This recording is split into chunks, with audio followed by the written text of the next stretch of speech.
Mbahaye ikaze mu gice cya gatatu cy'uruhererekane rw'inkuru yacu twatangiye twise urugendo rw'umuntu.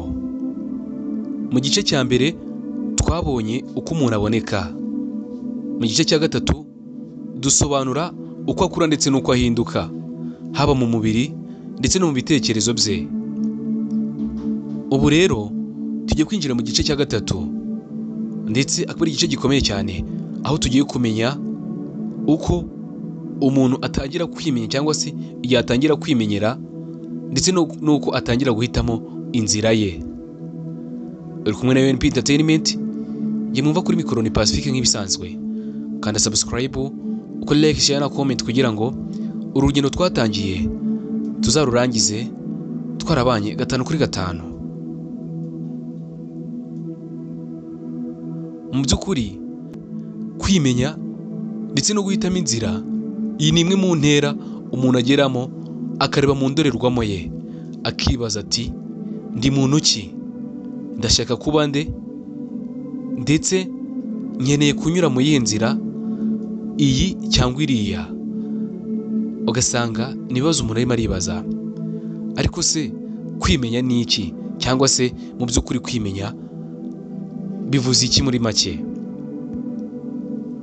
Rero kwimenya bivuze kumenya ibikuriho wowe ubwawe, ibyo ugomba kumenya wowe bikuriho, cyangwa se ugasobanukirwa ibikuriho wowe ubwawe.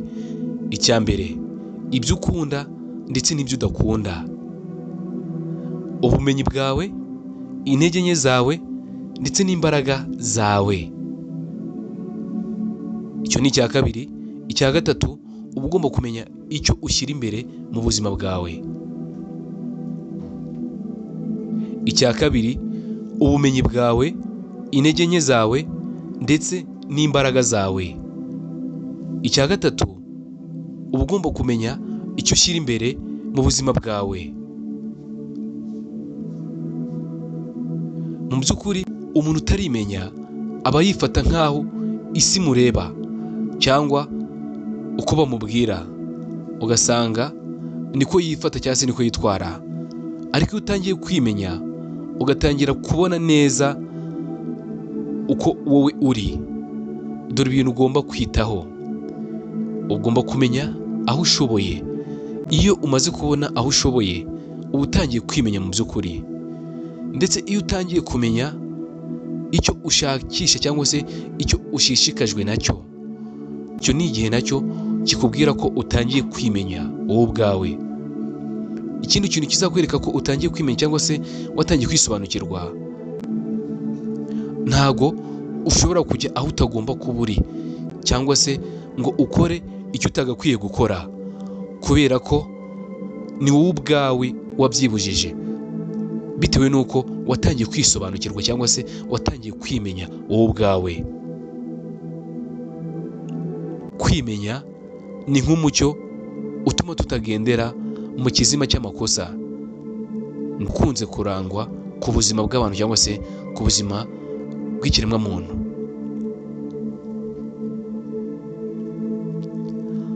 Ndetse ikindi kandi, hari n'inzira umuntu aba agomba kunyuramo cyangwa se aba agomba gucamo kugira ngo yimenye. Kwimenya ni urugendo, kandi kwimenya ntibiba rimwe. Dore zimwe mu nzira zibigiramo uruhare kugira ngo ubashe kuba wakwimenya.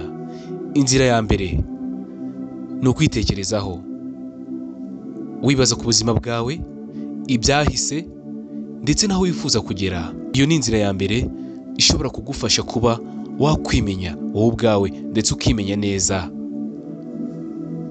Inzira ya kabiri ishobora gutuma wimenya ni ukwigira ku makosa. Igihe wakoze ikosa, ntukirengagize, ahubwo urebe icyo ryaguhaye nk'isomo.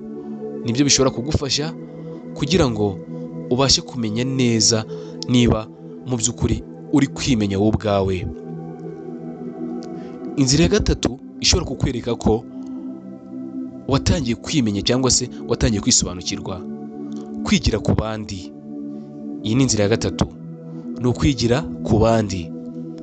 hari ubwo umuntu agukangura bikagukurura mu bitekerezo. Icyo gihe aba aguhaye isomo ryo kugira ngo ubashe gutekereza.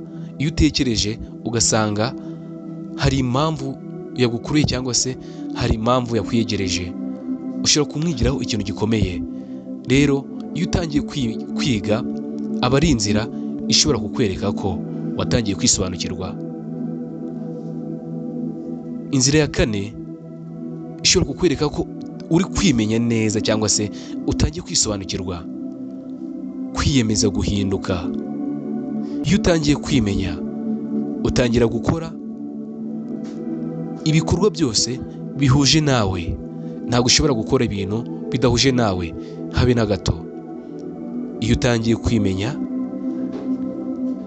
wiyemeje guhinduka, urahinduka koko, ugatangira kureka ibyo wakoraga bidahuje nawe, ugakora gusa ibihuje nawe. Kandi igihe utangiye kwimenya ubona ko kwigana abandi bidafite icyo bigutwara. Umutuzo uraza ukabaho mu kuri kwawe. Mu by'ukuri kwimenya ni ikintu cy'agaciro. Umuntu wimenye abaho neza mu mutuzo ndetse no mu munezero. Nyuma yo kwimenya umuntu atangira guhitamo inzira, akarenga ibyo bashaka ko aba,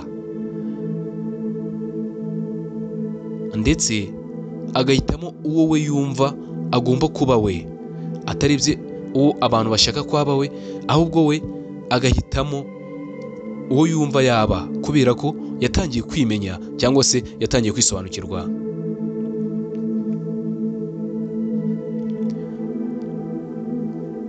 Guhitamo inzira ni ukugira icyo wiyemeza, guhitamo ubumenyi ushaka gukurikirana, guhitamo imyemerere yawe, ugahitamo uburyo ushaka kubaho. Icyo gihe iyo ushaka guhitamo inzira ugakora ibintu bitatu, uba winjiye mu mwanya mwiza uko wagera ku cyo ushaka bitewe n'icyo ukurikiye. Guhitamo ubumenyi ushaka gukurikirana, guhitamo imyemerere yawe, ndetse no guhitamo uburyo ushaka kubaho. Nta wundi muntu ushobora kuza kukubwira ngo genda uku cyangwa se baho uku nguku. Oya, kubera ko wamaze kwimenya no kwisobanukirwa, ibi bintu iyo ubihisemo uba ugomba kugera ku cyo ushaka.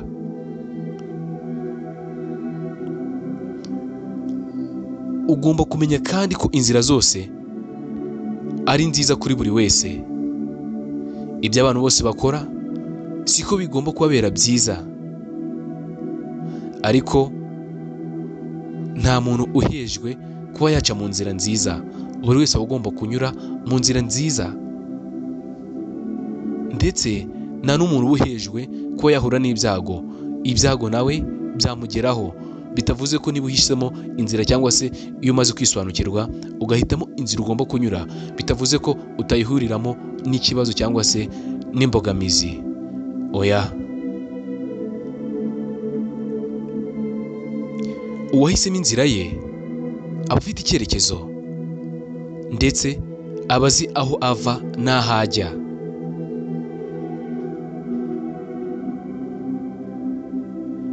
Nk'uko nta bintu bitagira inzitizi, haba hari n'inzitizi mu kwimenya ndetse no guhitamo ikintu runaka.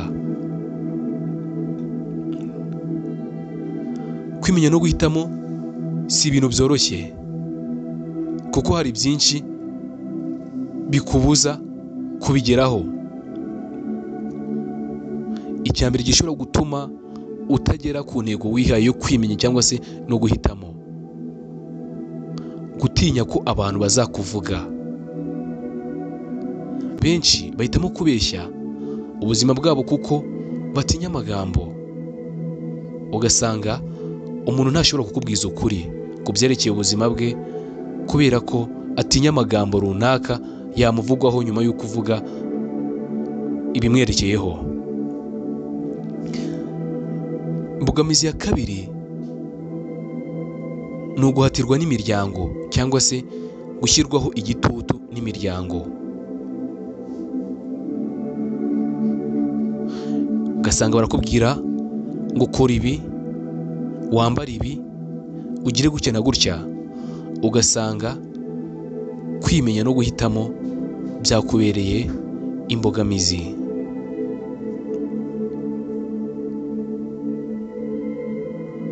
Imbogamizi ya gatatu ni ukwigana abandi. Abantu benshi bahitamo inzira kubera ko babonye abandi bayinyuze, cyangwa se bagahitamo ubuzima kubera ko babona abandi babubayeho, ariko mu by'ukuri ugasanga amahirwe y'umuntu siyo y'undi. Inzira umwe ari gucamo bikaba byakunda, ugasanga wowe uyiguyemo. Ndetse umuntu utariyemeje ashobora kugenda imyaka myinshi cyane atazi impamvu agira umunaniro, atishima, nibura ngo abashe kumenya ndetse n'icyerekezo cye. Kwimenya birarinda, guhitamo neza birakomeza cyangwa se bikongera imbaraga. Mu by'ukuri kwimenya no guhitamo inzira hari inyungu zabyo, cyangwa se hari ibyiza bifite, nk'uko tumaze kubona ko hari n'imbogamizi zabyo, hari n'ibyiza zifite.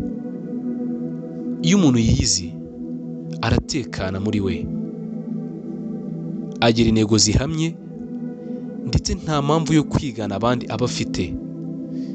We akora ibyo ashaka cyangwa se yatekerejeho.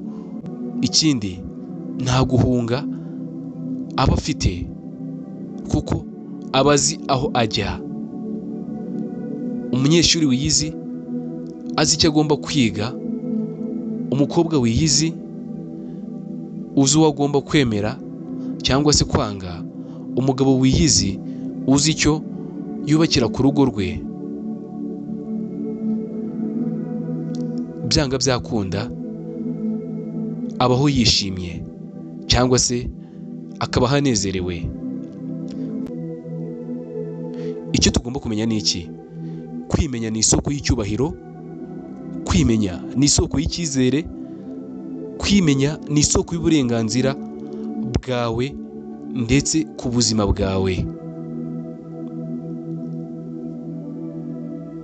Rero kwimenya ndetse no kumenya guhitamo inzira ni urugendo rw'imbere mu muntu, si urugendo rugaragara n'amaso, oya, ariko nubwo rutagaragara n'amaso ni rwo rugendo rufite uburemere buruta urw'izindi nzira zose.